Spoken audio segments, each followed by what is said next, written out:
Bouh, Coca, c'est américain, pas bien. Ceci dit, le Coca framboise épicée, top. Bonjour à tous, j'espère que vous allez bien. Moi, ça va plutôt pas mal. Là, on est en plein hiver, on va dire. On a enfin pas mal de neige et puis il fait froid. Là, on sort d'une première tempête qui est apparue entre mercredi et jeudi. Puis là, on a une deuxième tempête. Là, je tourne le dimanche 16 février, je sais plus. Et ouais, donc deuxième tempête, donc c'est possible que les enfants n'aient pas école lundi, ils n'ont pas eu école jeudi. Juju, autant vous dire qu'il était vraiment super content de ne pas aller à l'école. Et voilà, donc c'est plutôt une bonne période, en tout cas un bon hiver québécois comme on l'attendait beaucoup. Et d'ailleurs, j'avais quelques sujets à vous parler par rapport à l'hiver, notamment le fait qu'on puisse s'inscrire en fait sur des alertes pour opération déneigement. Là, en l'occurrence, on peut s'inscrire pour la ville de Québec par SMS, donc je vais le faire avec vous, juste pour savoir en fait à quoi ça ressemble. Moi, j'ai pas besoin d'être alerté parce que j'ai un stationnement qui est souterrain, mais pour les personnes qui se stationnent dans la rue, ça me semble important d'être au courant quand il y a des opérations de déneigement, puis je vous explique un petit peu à quoi ça correspond juste après. Donc là, pour s'inscrire, il faut juste envoyer un SMS au numéro 64 123, et puis envoyer le mot neige, donc je vais le faire tout de suite, voir ce que ça donne. Bah ça fait rien. Ah si. Je reçois un autre SMS, là, ils m'ont envoyé un SMS, donc on peut s'inscrire en fait à différents quartiers de Québec. Donc il faut juste renvoyer neige avec un numéro en fonction du quartier dans lequel on habite. Et puis voilà, on est inscrit aux alertes déneigement. Alors qu'est-ce que c'est qu'une alerte déneigement? À quoi c'est lié? Quand justement il tombait beaucoup de neige, il faut l'enlever, la neige. En tout cas ici il l'enlève avec des souffleuses, avec des camions, etc. Enfin il ramasse la neige dans toutes les rues pour les mettre ailleurs. Et en fait le principe c'est de ne pas stationner sa voiture dans la rue qui va être déneigée. Donc on a des alertes visuelles déjà dans les rues avec des panneaux qui clignotent en orange. Donc dès que vous voyez ça, ça veut dire qu'il ne faut absolument pas stationner dans la rue, sinon vous vous faites déplacer votre voiture et une amende. Alors je sais plus combien elle est, je rechercherai là, j'ai pas le montant. Donc l'idée c'est de savoir que la rue dans laquelle vous êtes stationné va être déneigée et puis d'être au courant qu'il faut bouger sa voiture. Donc il y a des stationnements qui sont libérés pour pouvoir mettre sa voiture et il faut généralement enlever son auto le lendemain matin avant 7 h ou avant 8 h parce que c'est pas des stationnements qui sont prévus pour garder des autos sur des longues durées. Donc autant être averti et ne pas se prendre une amende parce qu'on a laissé sa voiture. Sachant qu'il est aussi possible de s'inscrire par courriel, donc je vous mettrai le site dans la description. Allez voir, c'est le même principe, on s'abonne par courriel au quartier qui nous intéresse et au moins vous serez averti et il n'y a plus d'excuses de laisser sa voiture dehors et embêter les déneigeurs. D'ailleurs, est-ce que vous savez qu'au Québec, il est absolument obligatoire de déneiger son auto? Donc dès que vous sortez pour prendre votre auto et qu'il est tombé de la neige et qu'elle est recouverte de neige, il est obligatoire en fait de la déneiger. Il y a deux choses en fait qui sont principales. Il y a la première chose, c'est que toutes les surfaces vitrées, pare-brise, avant, arrière, les vitres latérales, tout ça soit vraiment dégagé, doivent être libres de toute matière pouvant nuire à la visibilité du conducteur. Donc généralement on achète en fait un grand balai, un balai pour adapter aux voitures, avec un côté balai, un côté grattoir, et on déneige en fait sa voiture. Si vous le faites pas, vous êtes passible d'une amende entre 100 et 200 $, plus les frais. Alors je sais pas ce qu'ils appellent les frais, est-ce que c'est des genres de taxes à 15%? Ça je ne saurais pas vous dire. Et la deuxième chose aussi, c'est qu'il faut déneiger du coup l'intégralité de la voiture quand même le capot, le toit, le coffre, etc. Tout simplement parce que il est interdit de circuler avec une auto couverte de neige, de glace ou toute autre matière pouvant s'en détacher. C'est une question bien évidemment de sécurité. Donc la première chose pour les pare-brises, c'est la sécurité de celui qui conduit. Et la deuxième, c'est pour la sécurité des autres qui ne reçoivent pas tous ces projectiles sur son auto ou que ça lui fasse peur ou quoi que ce soit. Donc il faut absolument déneiger tout ça. Pas comme certains que j'ai vus dans la rue, etc.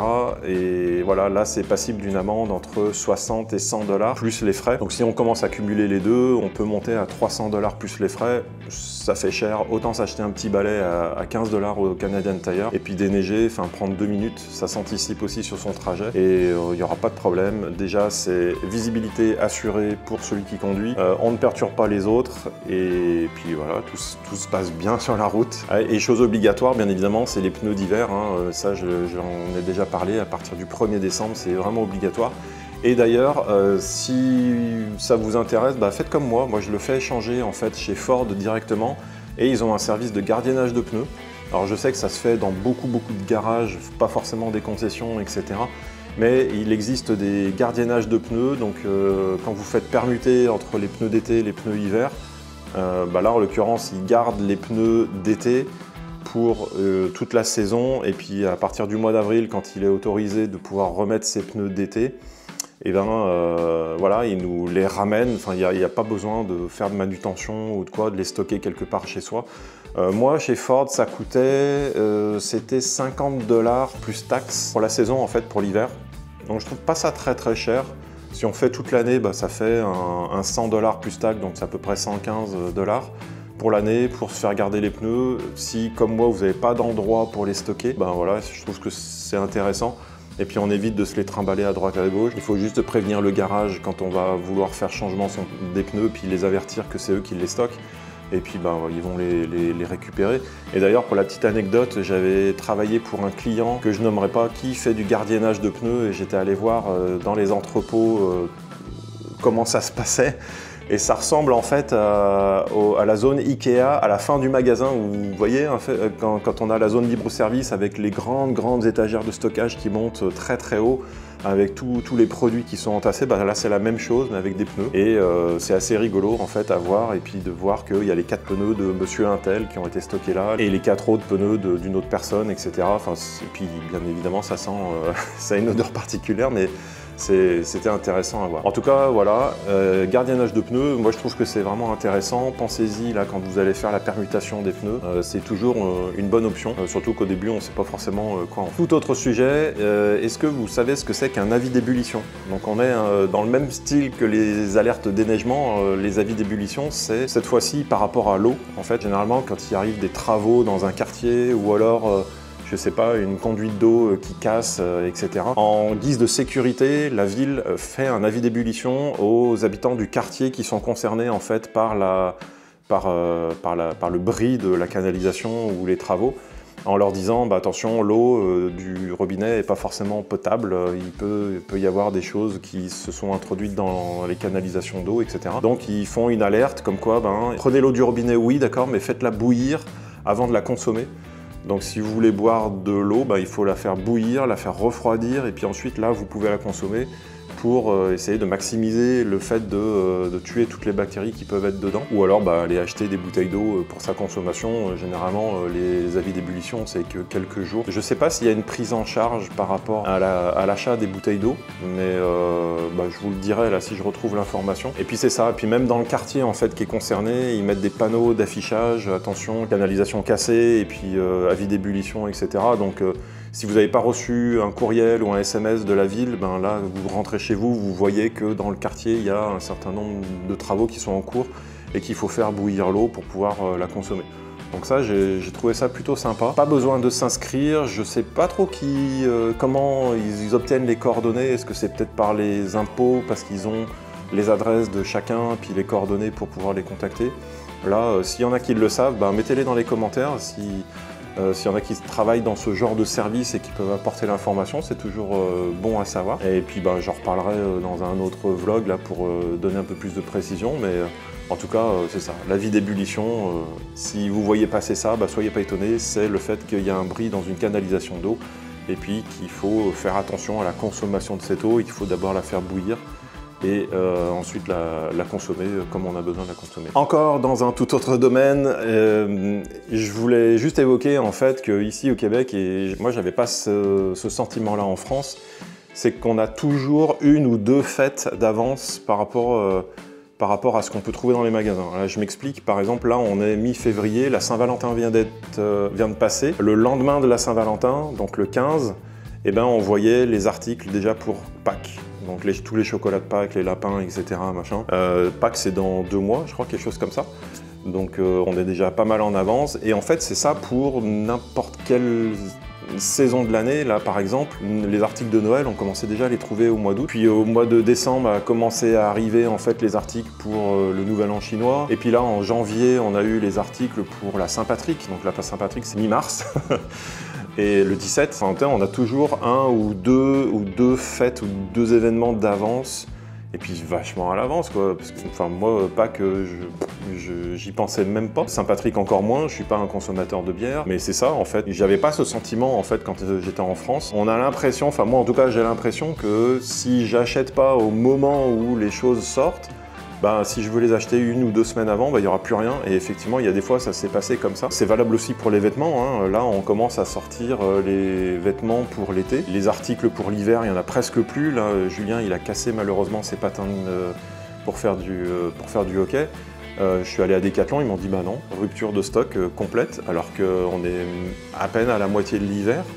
Et puis c'est quand même des articles qui sont communs en hiver, je dirais. Alors pour les adultes, il n'y a pas de problème, mais pour les enfants, c'est sold out de partout. Bon, c'est rigolo, donc attention à ce genre d'événements, ce genre de fêtes. Enfin voilà, faut juste y penser, c'est comme ça. Autre annonce importante, le FEC, Festival d'été de Québec, annoncera ses dates, enfin pas ses dates, sa programmation 1 mois plus tôt que d'habitude. Donc là, cette année, ça va être à partir du 26 février.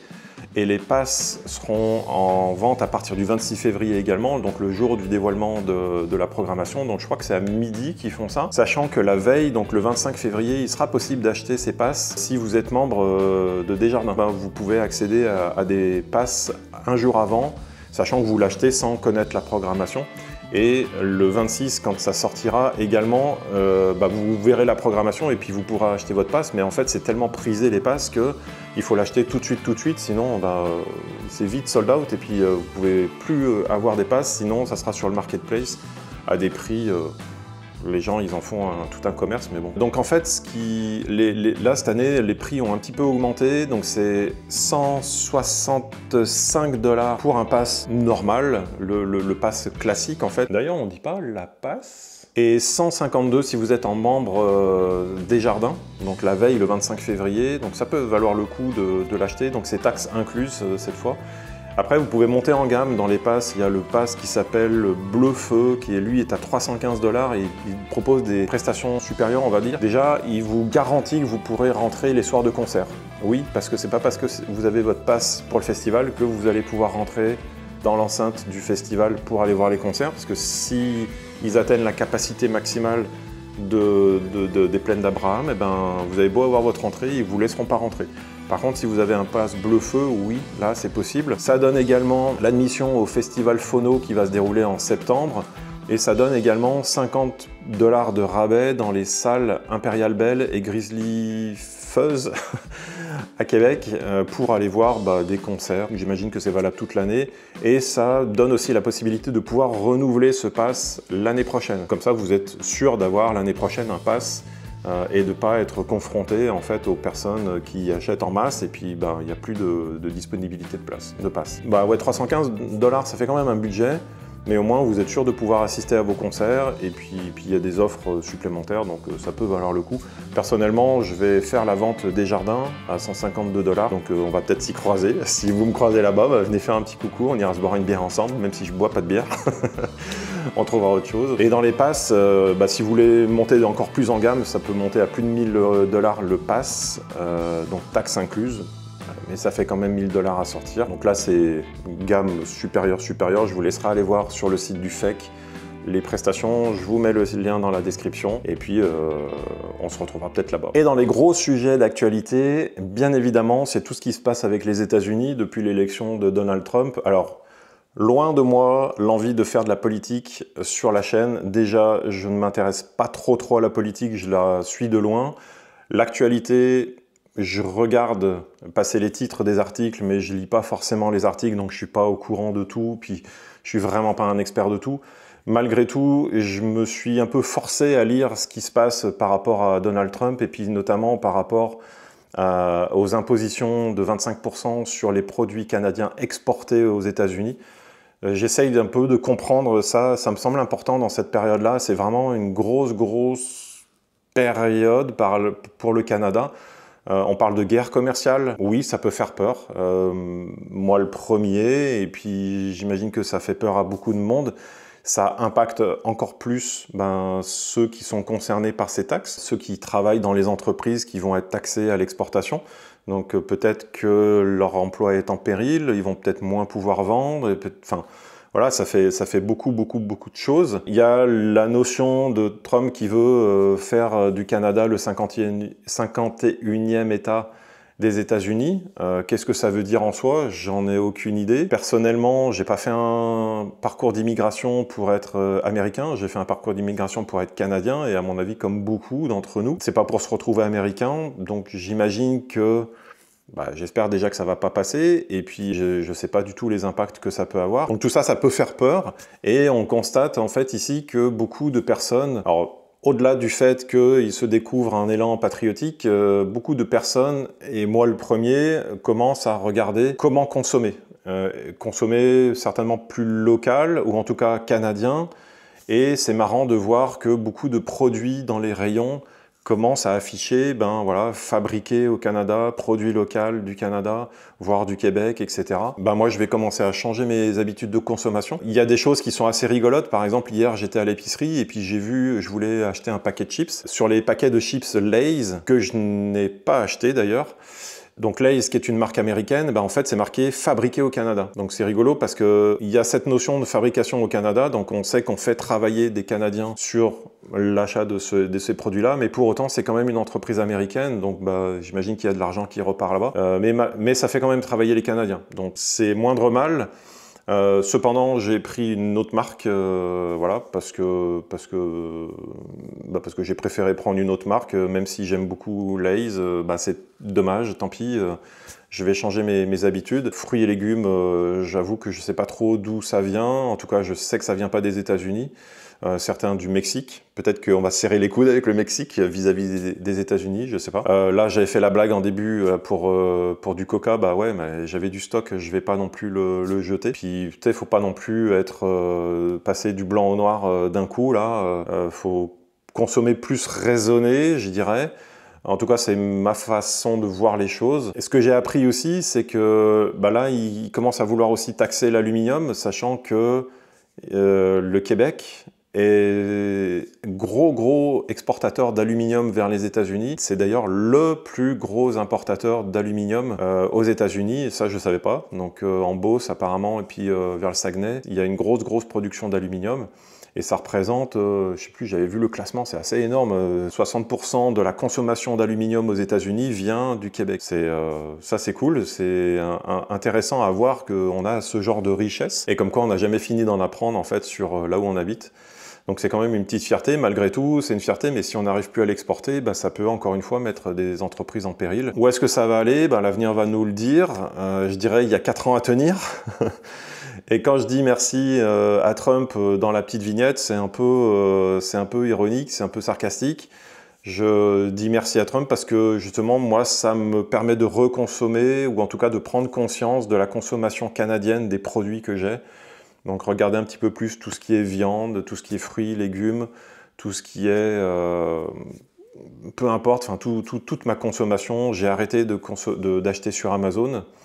Il y a un sujet d'ailleurs sur Amazon là, qui ferme tous ces entrepôts au Québec. Donc les 4 entrepôts sont fermés. Là, ça y est, ça a été même fermé un petit peu en avance par rapport aux prévisions. Bon là, encore une fois, je rentre pas dedans, je suis pas sûr que ce soit lié à Trump. On ne sait jamais vraiment la vérité sur ce genre de truc. Mais il y a des choses, on ne peut pas s'en passer. Hein. Par exemple, l'Android, on est tous soit sur iOS, soit chez Apple, soit sur des systèmes Android. Android, c'est Google, c'est américain. Je dirais Facebook, Instagram. Et puis là, si vous regardez cette vidéo, c'est YouTube. Donc YouTube, c'est Google et Google, c'est américain. Donc je dis pas qu'il faut faire de l'anti-américain, mais peut-être un peu plus se raisonner. Je sais pas, je veux pas donner de leçons, chacun fait comme il veut, ça c'est mon opinion. En tout cas, moi, ça va changer un petit peu mes façons de faire. J'espère que la situation va s'assainir assez rapidement. Et puis ça sera qu'un mauvais souvenir. Enfin voilà, j'espère que ces petits sujets vous auront plu. Dites-moi ce que vous en pensez dans les commentaires. N'oubliez pas de liker la vidéo, partagez-la à qui vous avez envie, le plus possible dans tous les cas. Et sortez couverts si vous êtes au Québec. Là, ça va commencer à souffler fort. Il est 16h30. Ils annonçaient de la neige à partir de midi. Effectivement, il a commencé à neiger à partir de midi. On est aux températures à peu près dans les moins 10, moins 15, ressenti moins 20, moins 25. Ça va souffler à 80 km/h. Donc, de toute façon, vous verrez la vidéo après que la tempête soit passée. Mais moi, je vais observer ça de ma fenêtre, c'est toujours rigolo à voir. Cette fois, je ne vais pas sortir. J'ai pas envie de prendre la chance qu'il m'arrive quelque chose. Donc on va rester bien au chaud, je vais faire le montage de cette vidéo et puis je vous retrouve dans une prochaine. À bientôt, salut!